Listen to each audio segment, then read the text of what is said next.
Ready to go? Okay.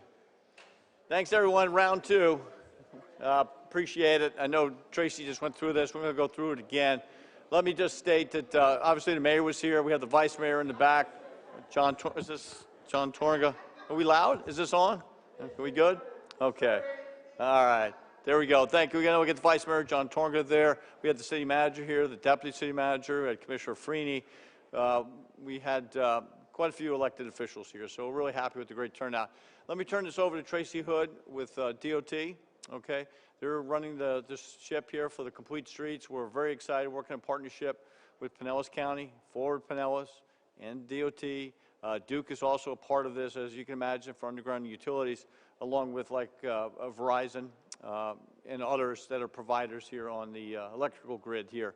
So anyway, let me go ahead and introduce Tracy. He's going to go through it, and then certainly we can answer any questions. So Tracy, thank you. Hey, good evening. You guys get the real deal. The other guys just got the warm-up, so congratulations.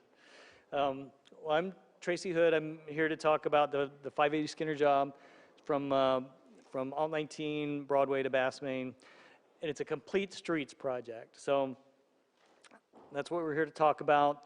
The meeting is here at City Hall in person, or there are people participating both with DOT's GoToWebinar, as well as on Dunedin's live streaming website. So there are basically three different ways you can participate in this meeting.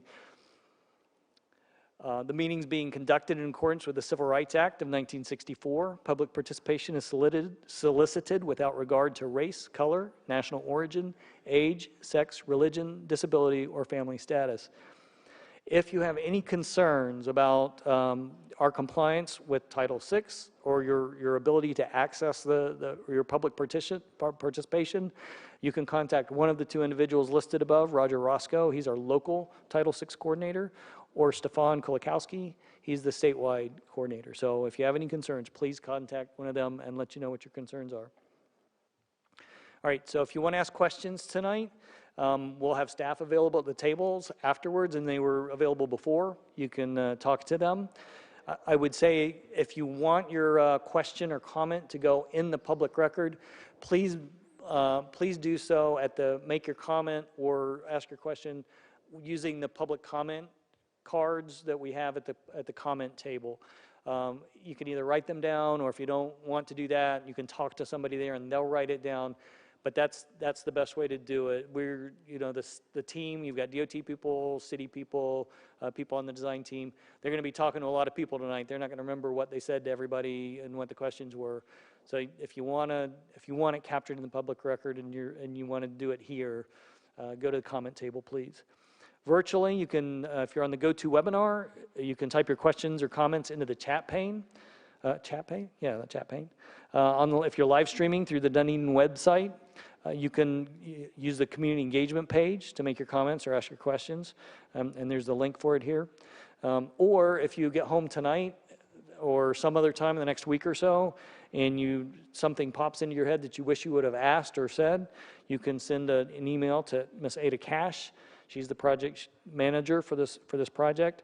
Send her an email. Anything that we have in writing between now and July 7th will actually go in the record of this meeting. So if you want to email in or make a comment in the GoToWebinar or the live stream, do so before the 7th if you want it to go in the record. So the project goes from Broadway to Bass, a fairly short project, only half a mile. And so we all have a pretty good idea what that is and where that is.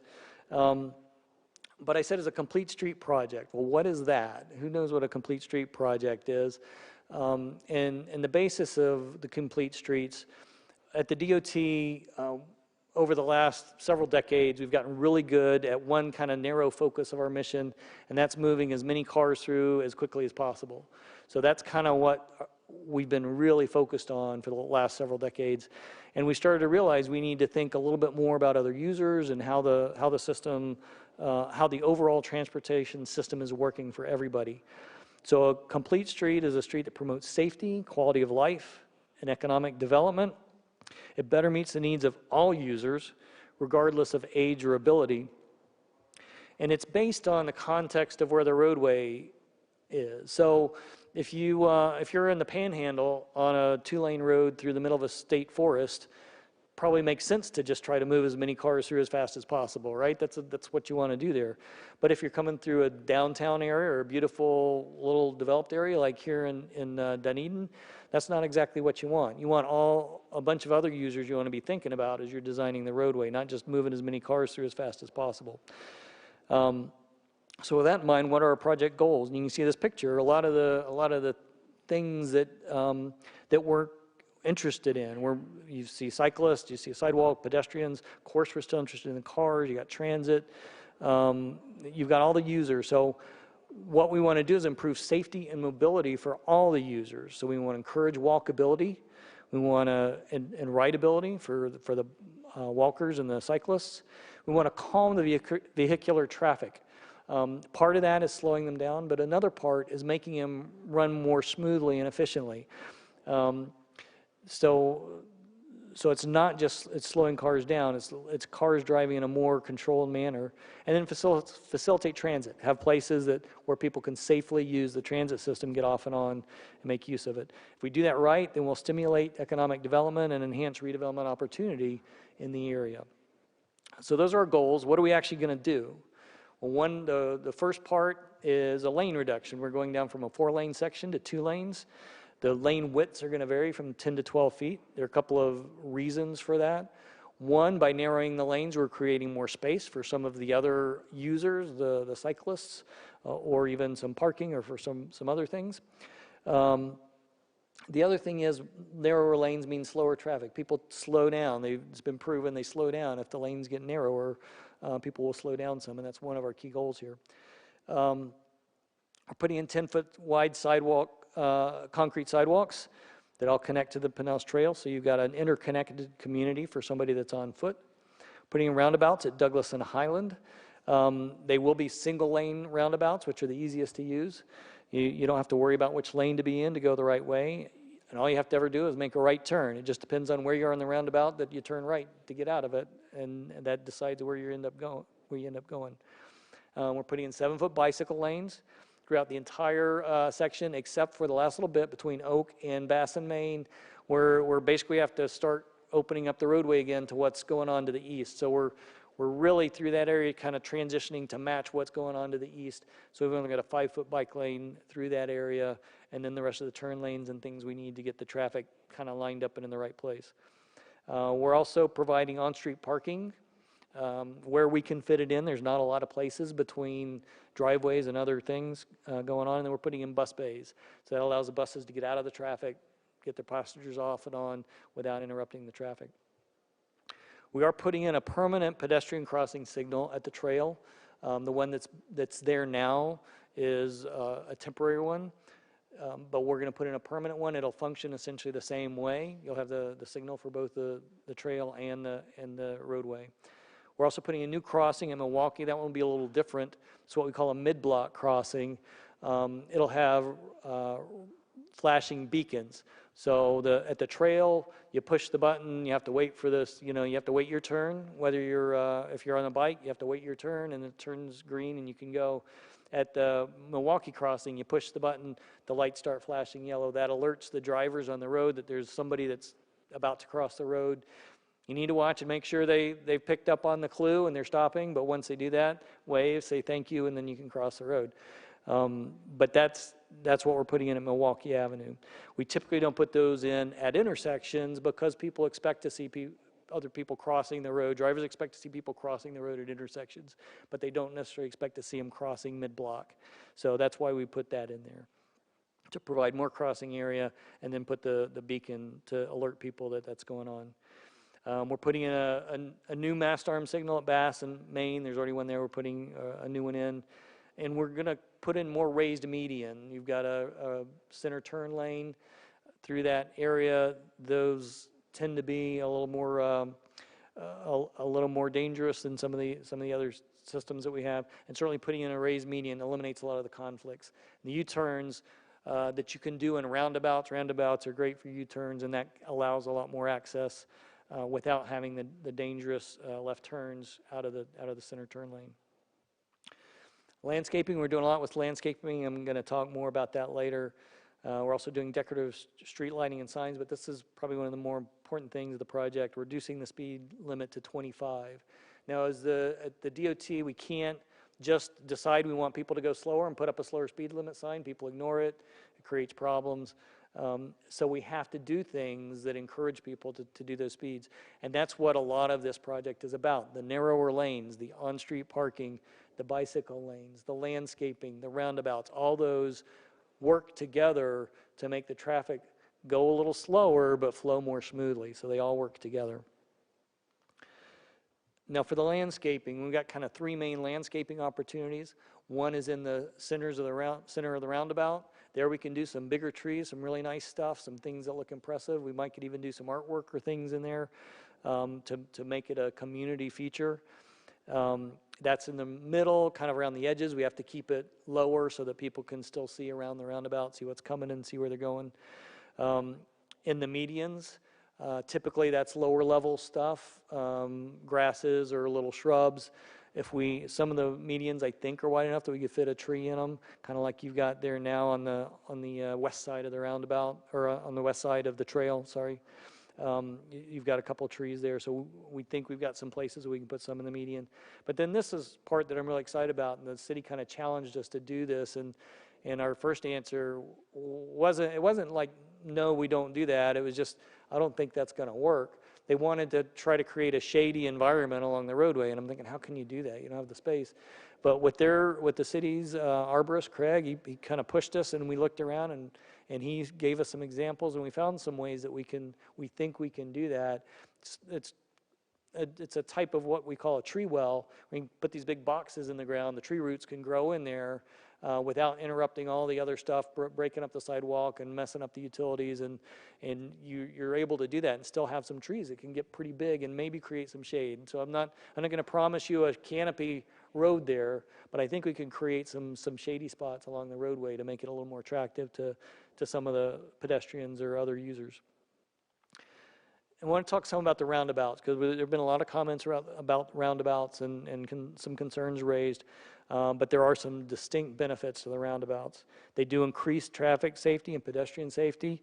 They serve as a traffic calming mechanism. As you approach the roundabout, you have to slow down to look and see what the other traffic's doing. You have to physically turn to get in and through the roundabout. So it requires drivers to slow down. So it accomplishes traffic calming. It reduces the severity of injuries. The main thing it does, is, along with reducing the speed, is reduce the types of impacts that you can have. At a regular intersection, you can have impacts ranging from head-on to T-bones. You get a lot of direct energy. When you're at a roundabout, pretty much any impact that you have, it's going to be a glancing blow. It's people hitting side to side as you're entering or exiting the roundabout. That's a much less severe blow, and I'll show you some statistics in a minute here. The last point I want to make is that it does efficiently move the traffic. I've heard concerns that the roundabouts are going to bog it down. The way I drive home now, there are 3 roundabouts, and I used to not drive that way because there were 3 intersections, and I'd sit for 2 or 3 minutes at each intersection staring at an empty intersection waiting for my light to turn green. Well, now they're roundabouts. Usually I just slow down, look, can go right through them. On a busy day, there are cars 4 or 5 queued deep, maybe 15 seconds, 10 or 15 seconds. Everybody's kind of worked their way through, and I'm through, and I'm on my way again. So instead of stop racing back and forth racing to the next signal, they work slowly but efficiently, so you don't have to spend as much time sitting stopped in traffic. Here's some of the safety things. A traditional intersection, I'm starting with the last bullet here, but traditional intersections have 32 conflict points. At a roundabout, you only have 8. So that's, a quarter of the opportunities to be bumping into other people. And like I mentioned, the way you bump into them are a lot less severe than at a traditional intersection. So you have 75% fewer conflict points. Because of those factors, it's up to a 90% reduction in fatalities at roundabouts. Think about that. 9 out of 10 people that might have got killed in an intersection are going to survive in a roundabout. That's a lot. 76% reduction in injury crashes, serious injury crashes.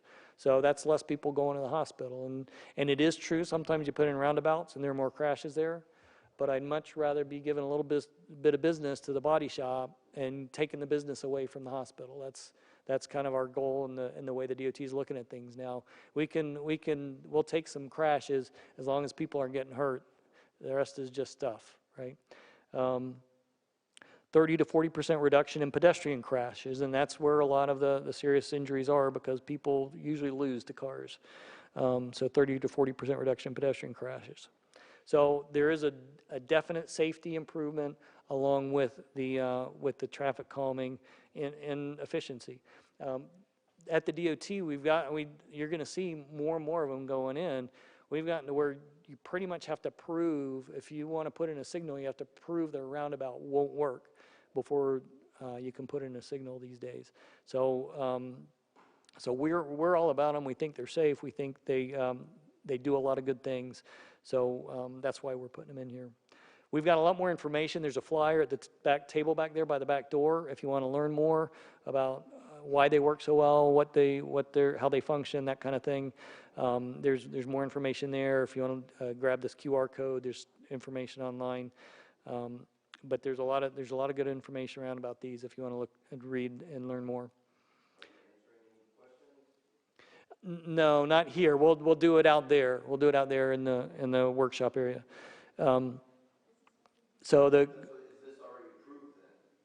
This has already been approved, or do we get to vote on this? There's not going to be a vote. Yeah, there's not going to be a vote. So it's already approved. You can make comments. I'm just wondering where the traffic's going to go. If it's from 4 to 2 and then disperse into the neighborhood. But I'll talk to you out there, I guess. That sounds good. That sounds good because I can answer that question. So what we've done is create a total complete street. We've got active sidewalks. We're going, like I said, we're going to 10-foot sidewalks, so you've got plenty of room for people to move around and walk around. We're creating some public spaces, and that creates enough room. If the occasional biker gets up on the sidewalk, they can be there without creating a lot of havoc. Public spaces, so people could sit and rest, hopefully in the shade, and spend some time out there and enjoy the businesses. We've got dedicated bike lanes. And this says dedicated protected. We did think about putting in protected bike lanes here. What that means, you got a physical barrier between the vehicles and the bikes. But for a couple reasons, that didn't seem like a really good solution here. One, we're slowing the traffic down so much that we think it's pretty safe. You're not going to get a lot of bang for the buck by putting in the separators. And then the other thing is, you don't have a lot of space to do it. If you look at where the driveways are, how many breaks there are for driveways, side roads, you'd have just a bunch of little chunks of concrete sitting out there in the road, and then I think it'd be more confusing than beneficial, or that's what we think. So we do put them in sometimes if you've got a long stretch of continuous unblocked roadway and it's higher speeds where you really can create some safety with a barrier, but here we really don't feel like it's needed, and even if we did try to put it in, we don't feel like it'd be that effective. Of course, we still have to take care of the vehicles and make sure the vehicles get through. The safe crossings, we talked about those, the flashing beacon and the signal. We've provided transit pullouts, like I mentioned, so we're not blocking traffic. And then the green infrastructure, the landscaping, should give us a really good opportunity to make it a very inviting place to be, to enjoy, to look at, and to walk. We're continuing to coordinate with the city about a lot of things. We're looking at golf cart crossings at both of the roundabouts. The city's putting together an application to do that, and we're supporting them with that. We don't allow golf carts on state roadways. We allow them to cross on a limited basis. But if you ask me, this is an ideal location to have some golf cart crossings, if there ever were any. And a roundabout is a great way to get the golf carts across because they can fit right in with the speeds everybody are going. They can work really well. Decorative mast arm at Bass and Main. So not just a regular mast arm, but it should match the aesthetic of the city. We're working with the city on exactly what the city wants there. We're doing decorative signs to match the aesthetic, so it'll be like the black pole and black back, and there are some things we can't do because we're limited to how we can modify a regulatory sign, but we'll do everything we can to make the signs match the aesthetic of the city. We talked a lot about the landscaping. We're coordinating on that, continuing to coordinate with Craig and the city on that. We're working on a construction funding agreement with the city. As we approach, we're still working on what the actual cost is as we work through all the options and all the things we want to do. But we're working on an agreement for that, and then we're working on an agreement to do boulevard type street lighting, decorative street lighting, again matching the aesthetic of the city. So we can talk about that out there. The survey and preliminary planning is done. Community and public input is right now, and I think we'll have a couple other chances as we move along. The plans should be pretty much fully developed by late summer, early fall, and then we expect to have kind of everything wrapped up by fall, end of the year, going into construction mid next year, mid 24. Probably take a little over a couple of years to build, so late 2026. You should be able to go out there and see a great example of a complete streets job. Right now, the design costs are $1.3 million. And like I said, we're still working on kind of all the details to come to a final construction cost. So again, to ask questions, if you want to ask questions, you can do so in the workshop outside, or if you're attending via webinar or live stream, you can do so on the chat page if you're on the GoToWebinar or the community engagement page, live stream.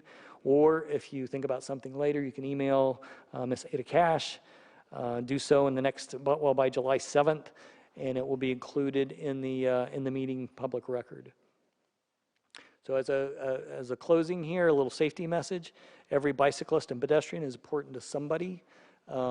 Remember that. I can guarantee you they're more important than what might take you away from paying attention to the road, like your cell phone or the radio or a Big Mac or whatever you might have that would take your attention off the road.